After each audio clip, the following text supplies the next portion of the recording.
बिस्मिल्लाहिर्रहमानिर्रहीम। अस्सलामु अलैकुम viewers, welcome to my YouTube channel math and math. इस वीडियो में हम सॉल्व करेंगे एक्सरसाइज 12.2 क्वेश्चन नंबर 5, जिसमें हमने सॉल्व करनी है एक राइट एंगल ट्राइंगल जिस पे जो एंगल 90 का है वो गैमा पर बन रहा है और दो साइड्स आपको दे दी गई हैं बी और सी। आपने थर्ड साइड फाइंड करनी है और दो एंगल फाइंड करने हैं अल्फा और बीटा। तो सबसे पहले हम एक ट्राइंगल बना लेंगे, ठीक है। आपने भी एक ट्राइंगल बना लेनी है। यहाँ पर आपने 90 रखना है, वहाँ पर आपके पास गैमा आना चाहिए, यानी कि गैमा के सामने साइड सी होती है। यहाँ पर हम ए लिख देंगे, यहाँ पर बी, ए के सामने वाली साइड स्मॉल ए, बी के सामने वाली साइड स्मॉल बी, सी के सामने वाली साइड स्मॉल सी। ए के सामने वाला एंगल अल्फा, बी के सामने वाला एंगल बीटा। अब हमें इंफॉर्मेशन किसकी है, हमें बी बता दिया गया है 68.4 है, हमें सी बता दिया गया है 96.2 है। ए हमने फाइंड करना है, अल्फा हमने फाइंड करना है और बीटा हमने फाइंड करना है। तो हमने दो एंगल्स और एक साइड फाइंड करनी है। तो सबसे पहले हम ये साइड फाइंड करते हैं ए। इसके लिए हम यूज़ करेंगे पाइथागोरस थ्योरम। पाइथागोरस थ्योरम कहता है हाइपोटेन्यूज का स्क्वायर यानी कि सी का square is equal to perpendicular square plus base square यानी कि A square plus B square. अगर ए स्क्वायर की वैल्यू निकालनी है तो बी यहाँ पर जाकर माइनस हो जाएगा, तो सी स्क्वायर माइनस बी स्क्वायर, यानी कि ए स्क्वायर यहाँ पर लिखा रहने दे तो सी स्क्वायर माइनस बी स्क्वायर, उसके बाद इन्वर्ट कर सकते हैं या डायरेक्ट भी लिख सकते हैं।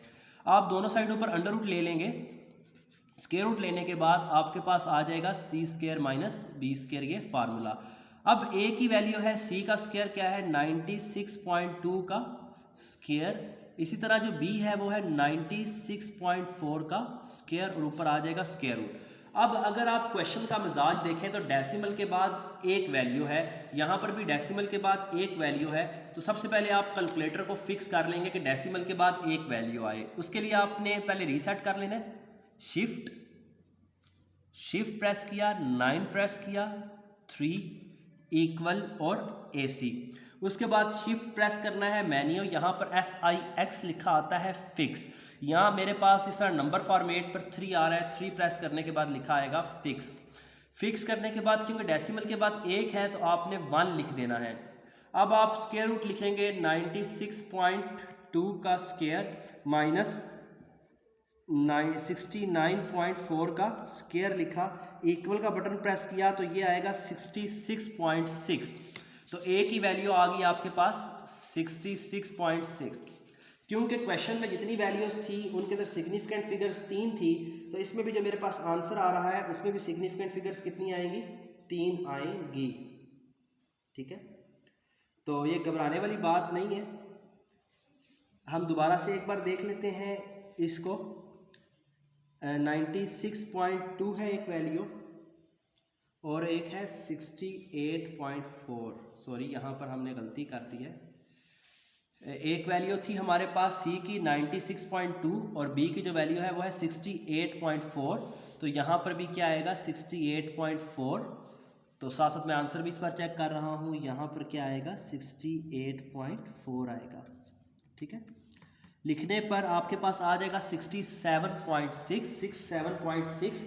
तो इसको आपने क्या लिखना है, ए की वैल्यू क्या आई है 67.6।